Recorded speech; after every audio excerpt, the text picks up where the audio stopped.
এই জায়গায় পৌঁছালেই আপনি শুনতে পাবেন এরকম একটি শব্দ।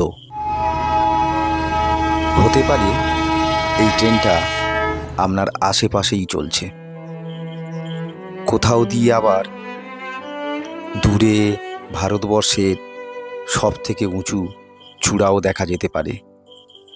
আর রাস্তার চারিদিকে যদি চায়ের গন্ধ আপনি পান, তাহলে বুঝে নিতে হবে আপনি চলে এসেছেন পশ্চিমবঙ্গের সব থেকে সুন্দর জায়গা দার্জিলিংয়ে। ৬৭০০ ফুট উপরে ইস্টার্ন হিমালয়ের খুব সুন্দর পাহাড়ে অবস্থিত দার্জিলিং। দার্জিলিংয়ের সবচেয়ে বিশেষ ব্যাপার হলো এই এত উচ্চতার উপরেও ট্রেন চলে। এখানেই রয়েছে ভারতের সবথেকে উচ্চতম রেলওয়ে স্টেশন ঘুম। ভারতে আর কোথাও এর চেয়ে উপরে রেল স্টেশন নেই।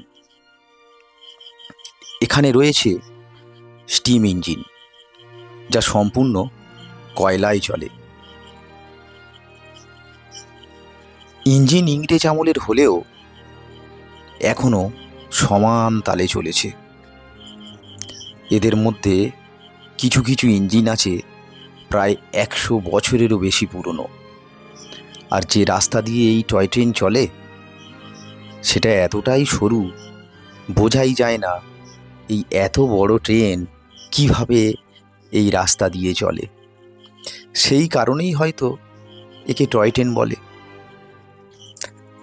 এটা এমনই একটা টয় যেটা বাচ্চাদের সঙ্গে সঙ্গে বড়দেরও চড়তে ইচ্ছে হয়, কারণ ট্রেন যাত্রাটা আসলে এতটাই আকর্ষণীয়।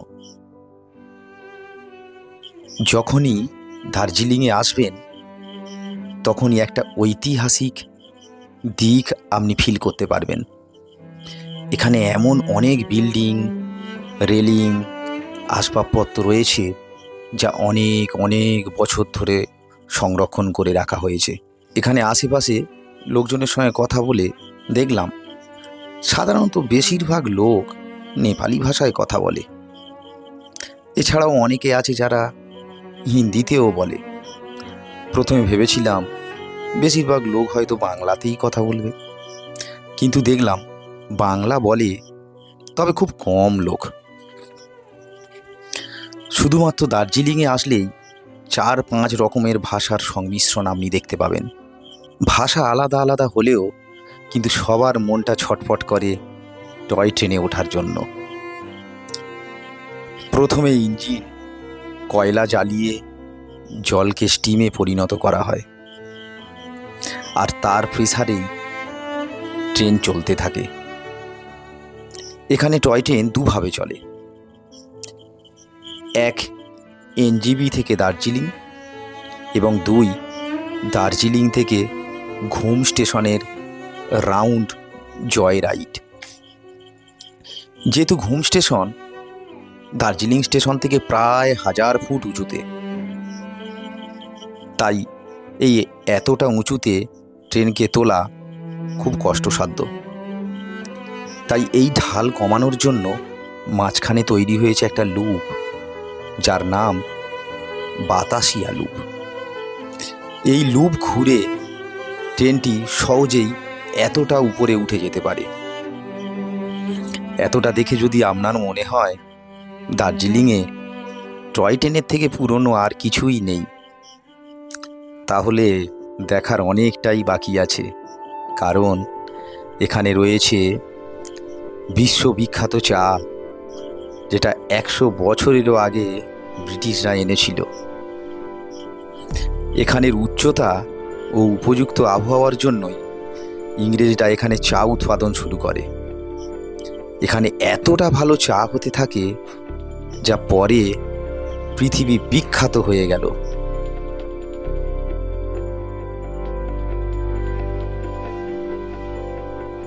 এখানকার চা পৃথিবীর দামি চায়ের মধ্যে একটি।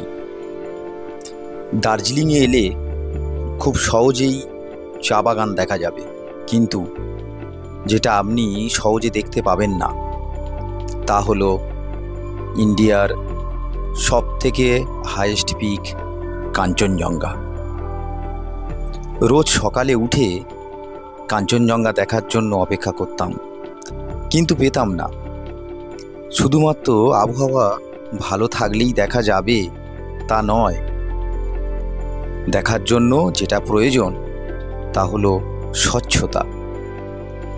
একদিন সকালে হোমস্টের জানালায় বাইরে থেকে দেখতে পেলাম ইন্ডিয়ার হাইয়েস্ট পিক কাঞ্চনজঙ্ঘা। দার্জিলিং একটা প্রপার শহর, তাই এখানে রাতেও দিনের মতো অনুভূতি হয়। ছোটবেলায় ফেলুদার গল্পে শুনেছিলাম কিভাবে দার্জিলিংয়ে মেঘ আসে এবং তাদেরকে ভিজিয়ে দিয়ে আবার চলে যায়। প্রথমবার আমরাও এটা অনুভব করলাম এই দার্জিলিংয়ে এসে। এখান থেকে মাত্র 15 কিমি দূরে রয়েছে এমন একটা গ্রাম যেখানে এতটাই শান্ত ও নিস্তব্ধতা, যেটা দার্জিলিংয়ের কোলাহল থেকে একটু অন্যরকম পরিবেশ দেবে, যার নাম লেপচা জগৎ।